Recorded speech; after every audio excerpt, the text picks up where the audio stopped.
Mukama waffe yeebazibwe. Balamusizza mu linnya lya Mukama waffe Yesu Kristo. Twebaza Katonda atuwadde omukisa nate okubeera nga tuli balamu. Munsonyiwe nyambala ebijaketi empewo nnyingi obunyogovu bungi naye nga Mukama yeebazibwe. Ekitiibwa kya Mukama. Twebaza Katonda ne twebaza Omwoyo Omutukuvu atubadde omukisa nate okubeera nga tuli balamu. Leero tugenda kusomako mu kitabo kya Jeremiah essula ya 17 osobola okutandikira ku Lwokutaano paka ku Lw'Okumin'olumu nga tutunuulira omutima.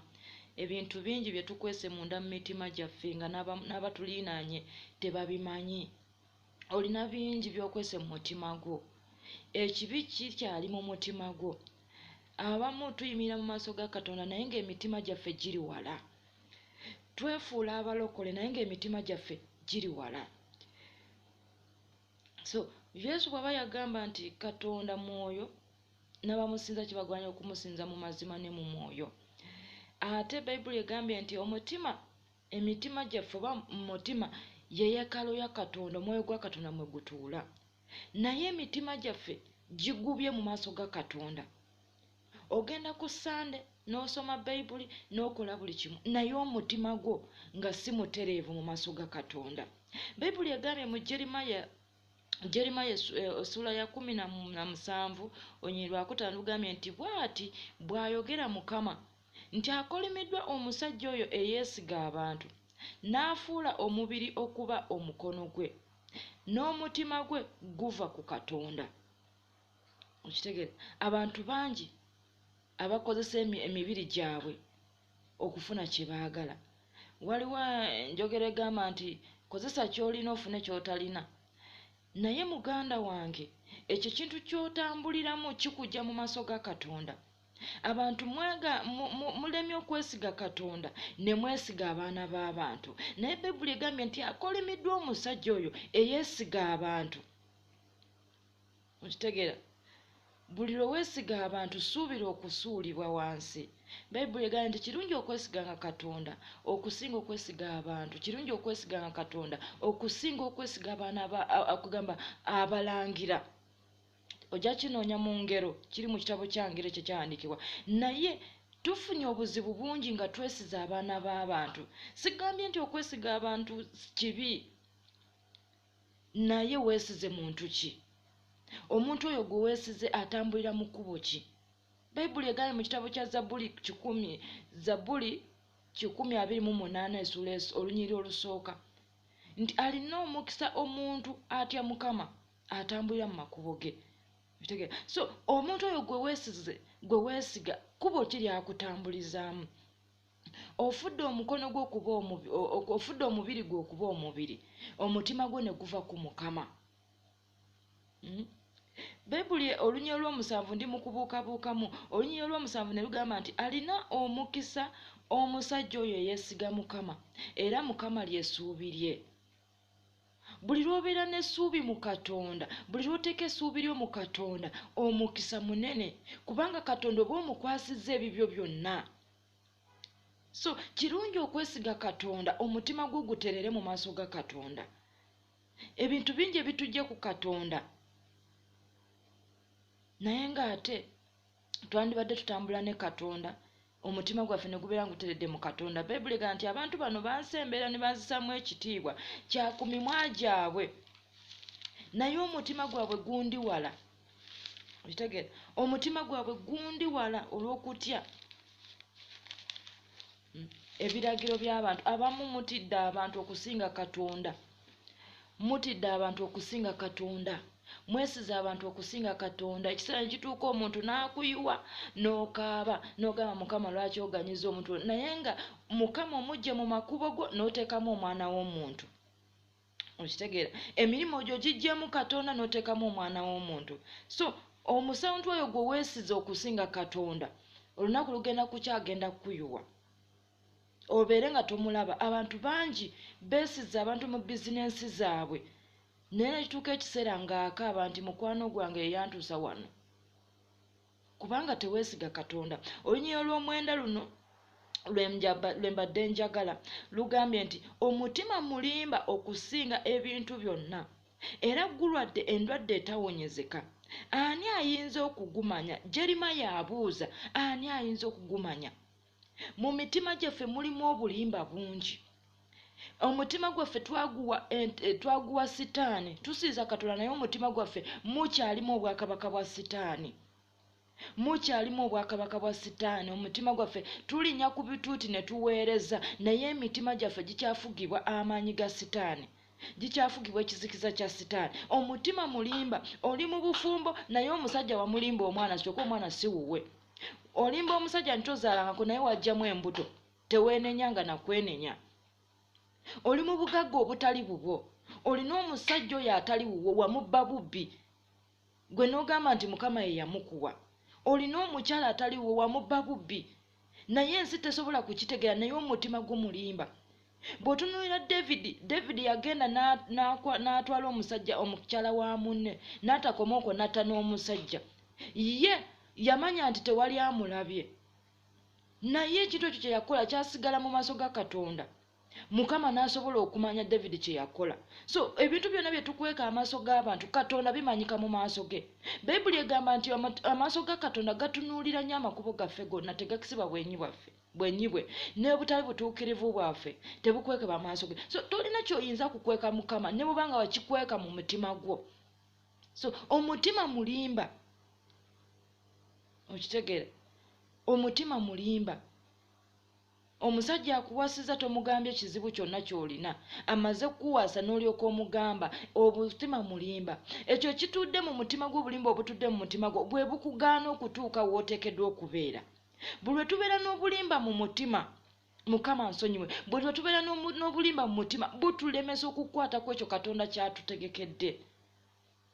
Kubanga David obulimba bwe yakola n'akwana omukyala wa munne n'amutta, abantu bategeere nti afiiridde mu lutalo, kumbe ye yamutegekedde omutta. Kyali kigenda mumuleetera okumuggyibwako Omwoyo Omutukuvu. Buli lwe twonoona Omwoyo Omutukuvu atwambulibwako, tubaako ekyambalo ekituvaako. Kati omutima, Bayibuli egambye nti obutuukirivu butuula awali, kwegamba obutuukirivu butuula awali emirembe. Omutima gwe guba gufuluma. Yesu yagamba nti ekiyingira munda mu muntu si kyekyonoona, naye ekifuluma kyekyonoona, kubanga ekirowoozo ekyo kyaba alowoozezza oba ekigambo kyayogedde kiviira ddala ku mutima. So omutima gwo gulimu ki muganda wange? Omutima gwo bw'ogukebera munda mu gwe gukutegeeza nti oteredde mu maaso ga Katonda. Kubanga ojja kuba oteredde mu maaso g'abantu naye ng'omutima gwo mu maaso ga Katonda teguteredde.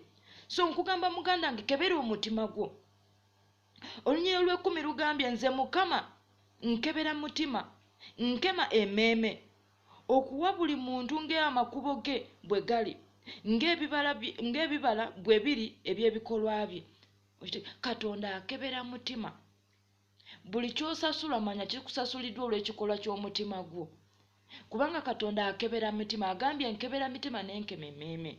So Katonda bw'akebera obubi obuli mu ggwe, obukaawe obuli mu ggwe, obulimba obuli mu ggwe, Katonda naye akuleetera omuntu agenda okulimba. Waliwo ekyawandiikibwa oba kiri mu Isaaya oba kiri mu kyawandiikibwa ki nti kumpanya, naye naye bw'olimala okukumpanya naye bali kukumpanya. Oyo gw'okumpanya bw'olimaliriza okukumpanya nawe bagenda kukumpanya. Gw'olimba bw'olimala omulimba nawe Mukama agenda kuleetera agenda okulimba, olabe bwe kiruma. So tutambulire mu mazima, omwagalwa omubuulire amazima. Omuntu yenna nga Katonda yamukuwadde, ne bw'oba ofaanana otya ajja kwagala. Totambulira mu bulimba, obufuba butobutambuliza mu bulimba. Tubeere abantu abeerufu, emitima gyaffe giterere mu maaso ga Katonda. Olunyiriri lw'ekkumi n'olumu lugambye nti ng'enkwale bwekuŋŋaanya obwana bwetazaalanga, bw'atyo bw'abeera oyo afuna obugagga so si lwa mazima. Ennaku ze nga zikyali za kitundu, buli muvaako ne ku nkomerero ye aliba musirusiru. Kati muganda wange, kebera obugagga bw'olina. Bayibuli egambye buli kuvaako nga n'ennaku zo zikyali za kitundu. Obugagga obwo bwe wabba, bwe wafuna obutali bwa mazima, bugenda kuddayo, bugenda kuvaako. Buli ky'ofunye nga si kikyo, waliwo ajja n'akitwala. Okitegere tukuŋŋaanyiza obugagga obutali bwa mazima, tukuŋŋaanyiza obugagga abamu tubujja mu musaayi, abamu osoose kukuba ddiiru nogamba kangende nkube ekiddiiru wano n'ofuna ssente zitali zizo. Abamu obugagga twabujja mu bubbi, twamala kukumpanya tulyoka tufuna ssente, twamala kulimba ne tulyoka tufuna ssente, naye ate tetufunanga mutima gwenenya. So mbagamba baganda bange twenenye, wenenye ove mu kikolwa ekibi, ofune obugagga obw'amazima, kubanga ebiseera bijja kutuuka obugagga bw'ofunye obutali bwa mazima bugenda kuvaako ebiro byonna. Bwe butakuvaako mu bulamu buno bw'ekivubuka, mu bulamu obw'obukadde ogenda kufa ng'oli munaku, ogenda kufa ng'oli mwavu. Bayibuli egambye nti ye aliba musirusiru kubanga wafuna ekitali kikyo, wagobesa munno osobole okufuna omulimu ogwo.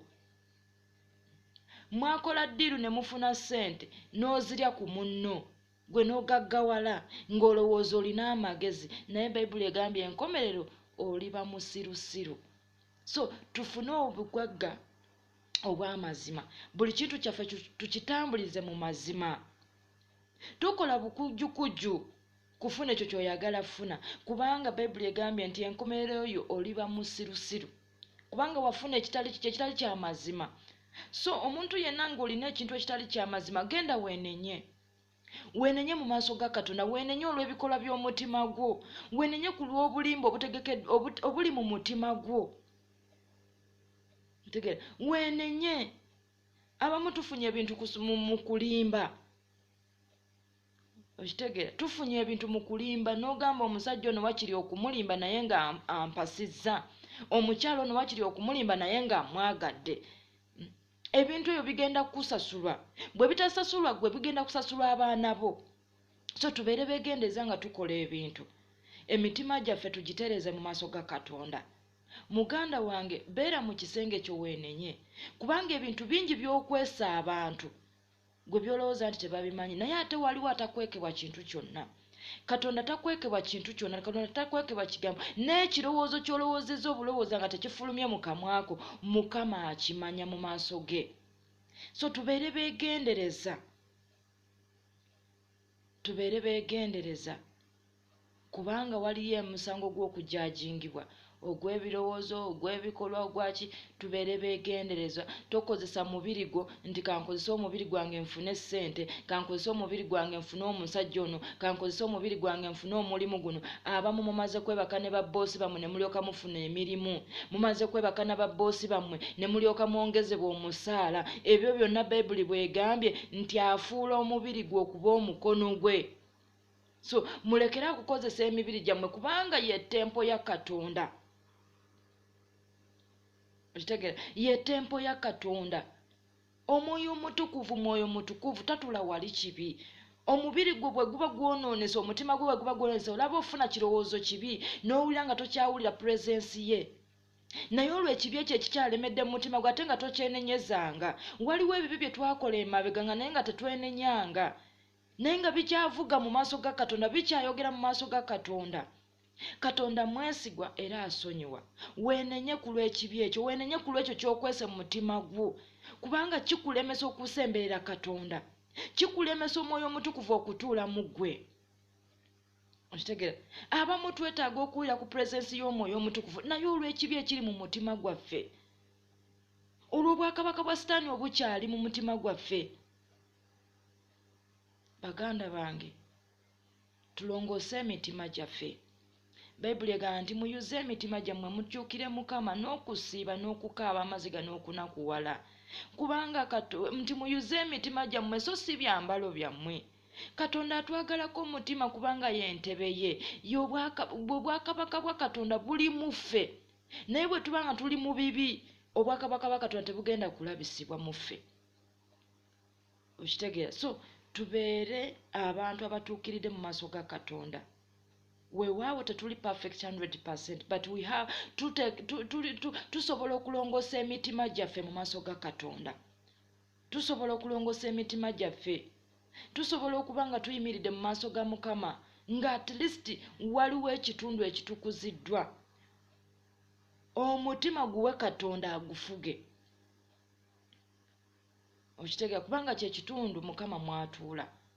So tubeere nga twenenya, weenenye ku lw'ekibi kyo. Mukazi gw'okaaba amazigo noonyeza omwana tomulaba, naye weerabidde ekibi kye wakola nti wajjamu olubuto, okitegeera, naye ekibi ekyo n'otakyennenyeza, wajjamu olubuto naye n'oteenenya. Abamu tukaabye tetunaba kufuna basajja naye nga tulina abantu be twajjisa mu maka gaabwe, naye nga tetukyenyereza, kugamba nga tetwenenya ng'olw'ekibi ekyo. Abamu mukaaba temulina baana mu bufumbo naye ng'osanze omwana wa mujjawo omuyisa bubi. Ekyo ekibi ekiri mu mutima gwo kye kikusasuza ng'ebikolwa byo bwe biri. So twenenye baganda bange.